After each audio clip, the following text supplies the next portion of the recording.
Welcome back, everyone. Today we're going to be looking at this Ford Expedition here. It's a 2004 Ford Expedition with the 4.6 V8 engine in it.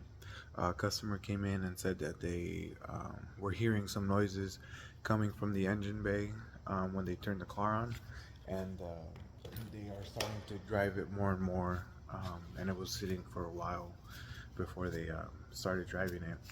So when we came in, we took a look at everything, and there was a check engine light on there, and also some grinding sound coming from the front of the engine here. Come to find out, the water pump is more than likely seized. There is no coolant in it. We informed the customer, hey, this is what we found. The codes for the vehicle says that there's been an over temp condition, and goes in line with what we found out about the noise where it's coming from. The water pump pulley is moving quite a bit, and shouldn't be really much of any play because the serpentine belt turns that as well. But we informed the customer that even if we make the repair, if they wanted to proceed with it, that there might be a chance that the engine may have some other issues, but we won't know until we replace this component. Customer said yes, go ahead and do it, and they're hoping that it's just a water pump and nothing more. But again, water pump on this 2004 Ford with the 4.6 V8 engine in it. Follow along. All right, so you use an 11 millimeter socket to get the engine cover to come off. We're gonna have to remove the intake hose or boot system, right? And then this cover as well for the engine, so that we'll be able to get the fan shroud away, and the fan assembly with the clutch, and then ultimately to the water pump to get access to it. All right, to remove the intake hose, you loosen this little clamp right here, right? There's going to be a connector under here that you can't really see when the hose is in place. You have your other connection, electrical connection here. You're going to have two hoses that go into here, and then your little, I believe it's a 8 millimeter or screwdriver if you have one, to take it out of the throttle body over there, the connection. The next thing will be the upper radiator hose. We're gonna go ahead and remove here, and then there's I believe it's an 8 millimeter. I'll let you guys know here in a second. To the top half of the radiator shroud. Okay, so for the next step, right, like I mentioned, you have enough space here to get to this fan clutch little, because it screws into the water pump itself.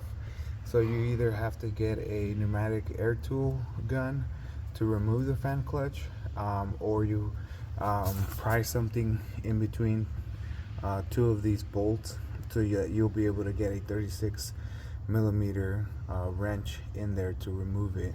And this one is you remove it by normal turns. Sometimes other cars have on the fan shroud reverse threaded fan clutch assemblies, but this one it does not, so it just comes out normally like you would lefty loosey. But like I said, if you have a pneumatic air tool, it's a 36 millimeter, that it just impacts it, and you're able to get it off relatively easily. So once that is off, I'll remove the 8 millimeter bolts that are on either side holding the front shroud, and then the whole thing should come out as one piece. So like I mentioned, it just comes off as one piece, right? And then if you don't have a tool, you can try to put like a screwdriver or something in between two of these, so that you're able to hold it in place while you turn this in order to remove it.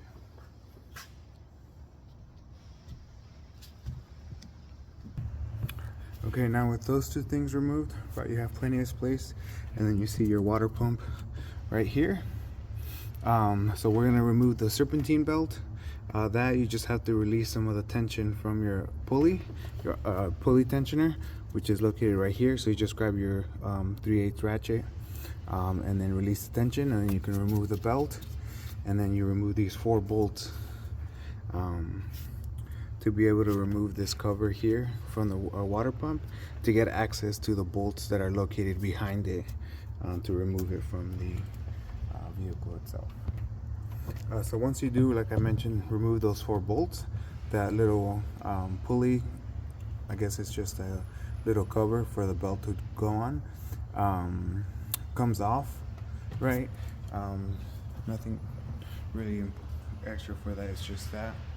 And then for you guys, you probably have to drain the system first before you start, but because this car didn't have any coolant, there was really no coolant that I had to drain. So once you these are 13 millimeter bolts that you have to remove. From there you might just need a screwdriver or something to pry it out, because it is stuck right in there. But once you do that, just be ready for water if you haven't already drained your coolant. As you can see, this is the old one right here. I did have to use a little pry bar to get it out, but the main reason why it was making a lot of noise is because this has a lot of play in it. I don't know if you guys can kind of see what I'm referencing.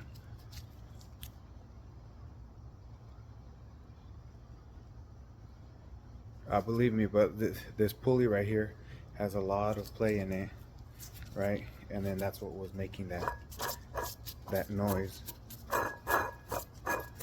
right? The bearings in there probably seized up. And I can spin this one with no issues, as you can see.